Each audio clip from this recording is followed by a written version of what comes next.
Coming up on Fulton at Work, to relieve the stress of answering nearly 1 million phone calls a year, Fulton County's Emergency Services introduces a new way to contact 911. And young men and women looking to gain valuable work experience take advantage of the opportunity to show off their work skills. It all starts right now on Fulton at Work.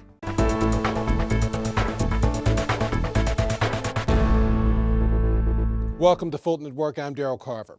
All around the country, the Federal Communications Commission, better known as the FCC, is encouraging call centers to offer text to 911 services.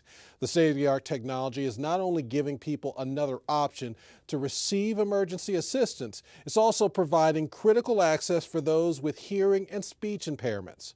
Joe Barriswain is Fulton's Emergency Services Director. Thank you, first of all, for joining us here on Fulton at Work. Hi, thanks for having us. Please tell our viewers more about text to 911 and the state-of-the-art technology that it incorporates.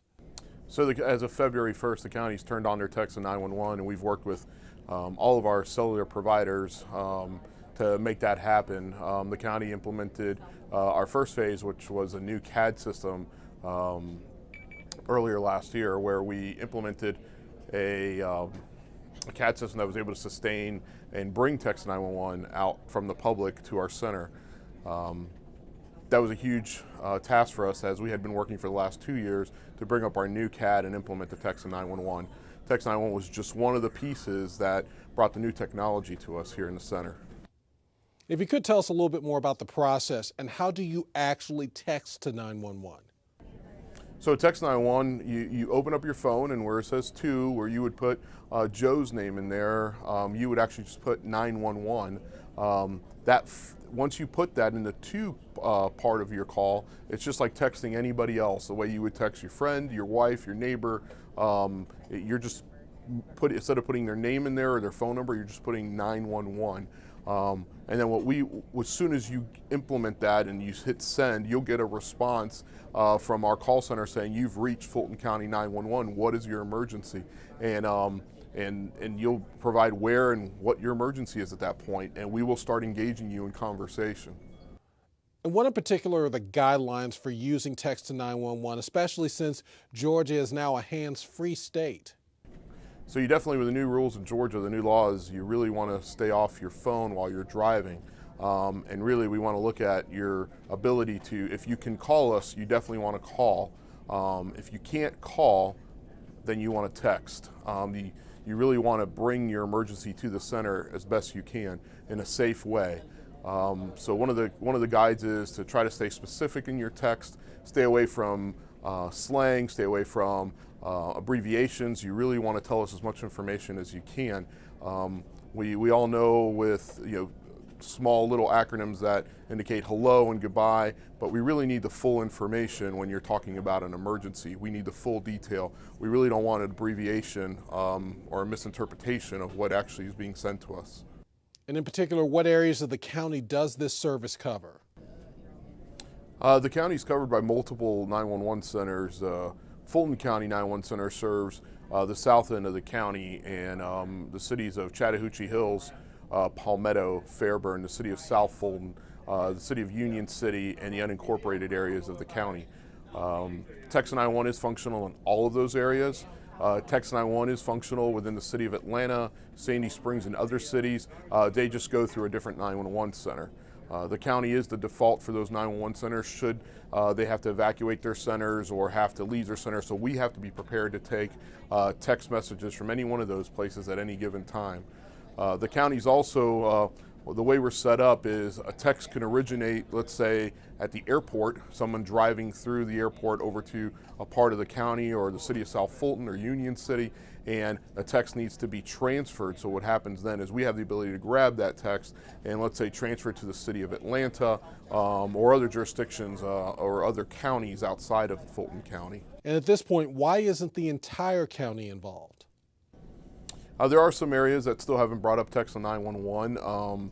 The county's served by multiple 911 centers. You have some smaller centers that haven't had the ability to bring text to 911 yet, or are waiting to upgrade their technology to get text to 911. The county as I said, the county can take the text for anybody in the county if need be. Until those jurisdictions can come up and running, sometimes that may happen. We may get a bounce message from another jurisdiction who doesn't have text to 911. We will then grab the call and voice the call over to them on a phone transfer as opposed to a text transfer. Now, through reading about this, we've also learned about something called abandoned callback. Tell us a little bit more about that. Sure. The abandoned callback is something we implemented a few months ago. It's for calls that are made to the county that are accidental. We have another term for it, but if you slip your phone into your pocket, let's say, and you accidentally dial 911, those are called, sometimes come in and there's no voice. They're treated as abandoned calls. They basically get to us, but there's no voice, there's nobody on the other end. We used to have to manually put that call in a queue and answer that call along with all the other 911 calls that we received. This system allows us to call the phone back automatically without actually having a person do it. Once contact is made on the other end, then the phone call comes through. So in other words, it will call you back and say, are you having an emergency? Press 1, and then put you right back into the queue to the 911 side. Where before we would have to call, the phone could ring multiple times, you may not answer, and it took a call for a caller. The ability for that caller to call back would be delayed, or our ability to get that call would be delayed. This way it's automatic. You hang up, you do your accidental hang up, it comes to our center, we grab that phone number, we automatically call you back without any manual involvement from our call taker. And tell us, if you could, about the slogan, call if you can, text if you can't. So call if you can, text if you can't is exactly what we want to put out to the public. One of the things that we want to do is we want the public to continue to call. If they can't call and voice their emergency to us, then we want to get their information. We want to get that emergency process. So if they can't speak to us, we want them to text us. Reason for that, there are times where you can't call, they can't voice. The domestic violence community has reached out and really encouraged the texting. We have children that are involved in circumstances where they rather not voice their concern, they rather text it to us to get them in a safe place. We have the ability to coach somebody or text somebody and tell them to go somewhere or remain calm through texting. But it is vital to hear a calm voice when you're dealing with an emergency, and our folks are trained to keep a calm voice while they're speaking to you. You kind of lose that ability to calm somebody through a text. I can tell you all day long to calm down or let me walk you through something, but a text, you lose that value, and therefore you're just reading something. So as much as you can read it, it's really not the same as that smooth, calming voice trying to tell you that this is what you need to do next. As this program goes, how does Text to 911 highlight the county's ongoing commitment to public safety? So the county has taken a step towards technology, and in this center, for a particular reason, we've upgraded every system that we have. Our legacy systems, some were over 20 years old, we have now in the last 2 to 3 years upgraded to a state-of-the-art center ahead of most in this area. We look at things in a how do we become more efficient with technology? How do we take the technology and streamline our process? And we've done that in a great way. We've been able to reduce our call number and our time to process these calls by technology. So our folks can focus on providing a better care to our customers, which is the public. Also, do you have any final thoughts to share on Text to 911? I look forward to this, the new technology that we're bringing here to the county. We've seen a drastic change in the way we do business. Our folks have been trained and kind of have had to cram into a lot of training in the last few years, so it's had a lot of change and a lot of impact to folks. We had some employees that have been here working on the same systems for over 20 years, and now new technologies have changed. The way we train folks has changed. The way we hire folks has changed. This is going to continue as the technology continues to evolve. Joe Barraswain, thank you again for that great information, and thank you for joining us here on Fulton at Work. Thanks again for having me.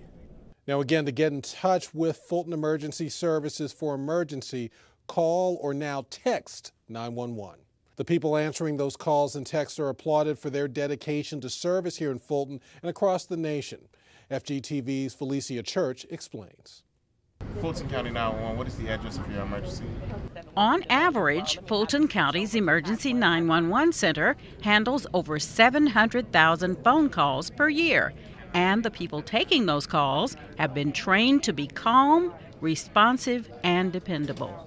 And does hereby proclaim National Public Safety Telecommunicators Week. That's why when the Board of Commissioners commended Fulton's Director of Emergency Services and his staff in honor of National Public Safety Telecommunicators Week, he immediately made everyone aware of the true heroes. The true heroes are up on the third floor actually answering 911 calls under the headsets.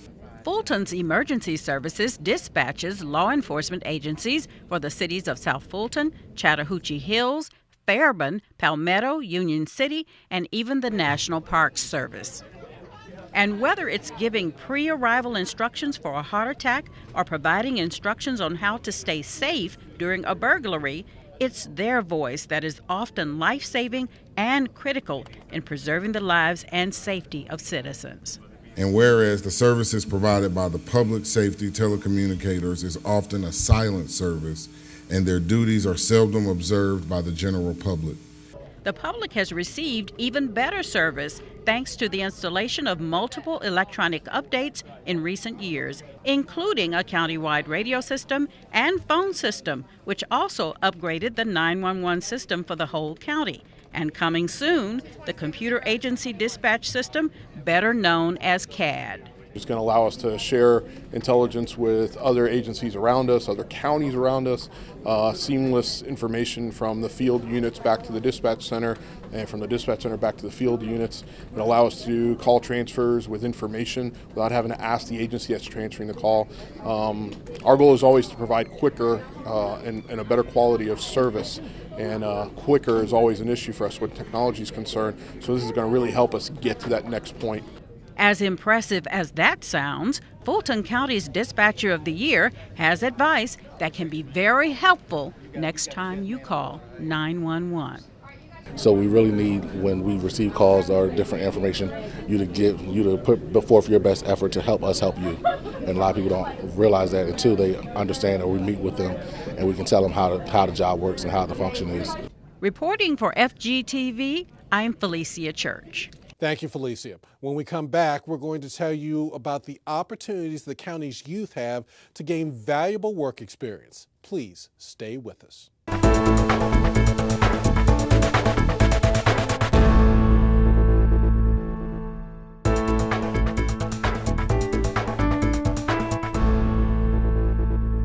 Welcome back to Fulton at Work. I'm Daryl Carver. The Workforce Innovation and Opportunity Act grant is helping young men and women earn pay while gaining valuable work experience with the county, all while out of school. Joining us now to tell us a little bit more about it is Youth Work Experience Coordinator Kimyana Pippin. First of all, thank you for joining us here on Fulton at Work. Thank you for having me. Please tell our viewers a little bit more about the Summer Youth Experience Program and exactly how long it lasts. The Summer Youth Work Experience Program is a 6-week program that's for at-risk youth of Fulton County ages 16 to 24. How are these young people paid? And tell us more about some of the work site locations that are available. The youth are paid $10 an hour and they work 29 hours per week, and they are placed at various work sites throughout Fulton County, both government, nonprofit, and private businesses. Now, you've already mentioned the age requirements, but talk a little bit more about other criteria to be eligible for the Summer Youth Work Experience. In order to be eligible for the program, youth must be ages 16 to 24 and low income or living in a low income poverty tract as defined by the census. They also must be pregnant or parenting, runaway or homeless, basic skills deficient or high school dropout, juvenile justice youth or ex-offender, and need assistance to complete an educational program. Youth Work Experience Coordinator Kimyana Pippin, great information, and thank you again for joining us here on Fulton at Work. Thanks. Now, when we come back, we're going to take a look at another similar program that offers students summer employment. So please stay with us.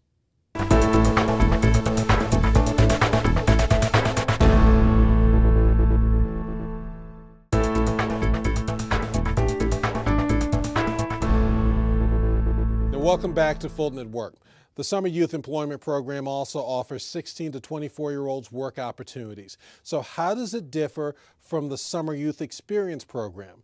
Joining us now to explain is WorkSource Fulton's Michelle Violet. First of all, thank you for joining us here on Fulton at Work. Thank you for having me. Before we get into differences, please explain how the Workforce Innovation and Opportunity Summer Youth Work Experience Program is funded. The Summer Work Experience Program is funded through the Workforce Innovation and Opportunity Act, and that is also called WIOA for short.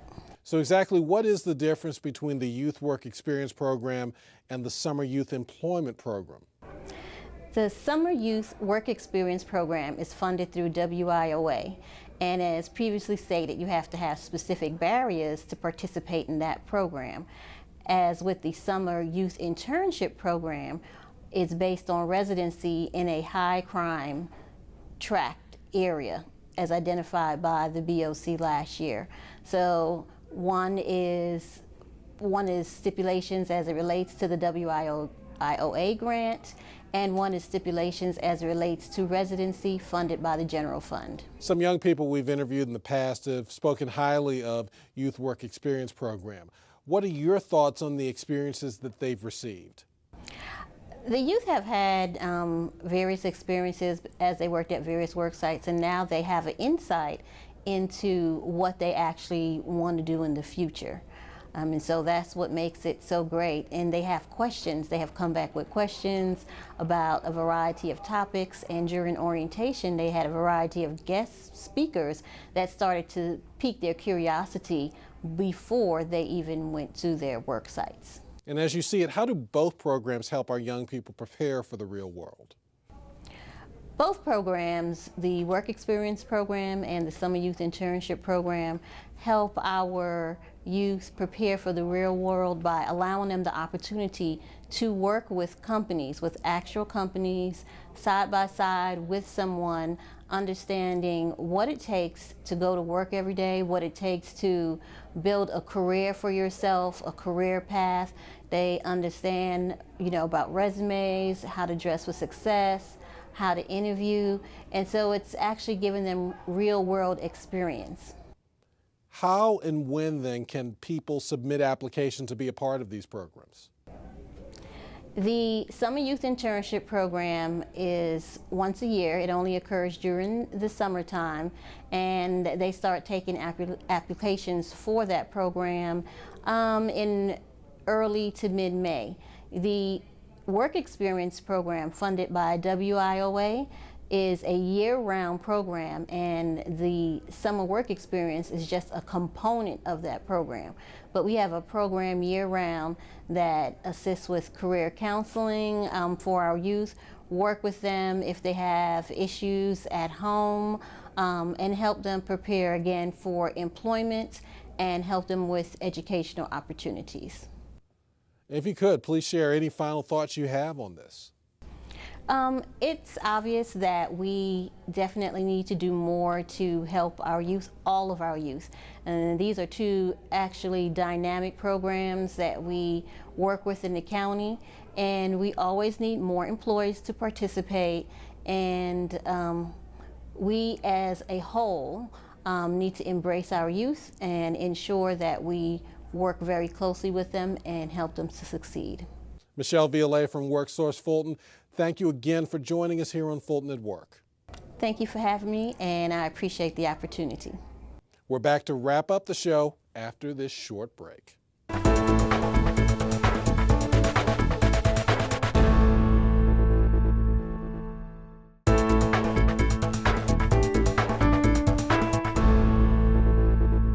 Now that's all of our time. Thanks for joining us for Fulton at Work, and a very special thank you to each of our guests. Now we want to connect with you online, so please check us out on Twitter, Facebook, and Instagram. You can also watch this show or any other FGTV program at any time on the FGTV YouTube page. I'm Daryl Carver, and we'll see you next time.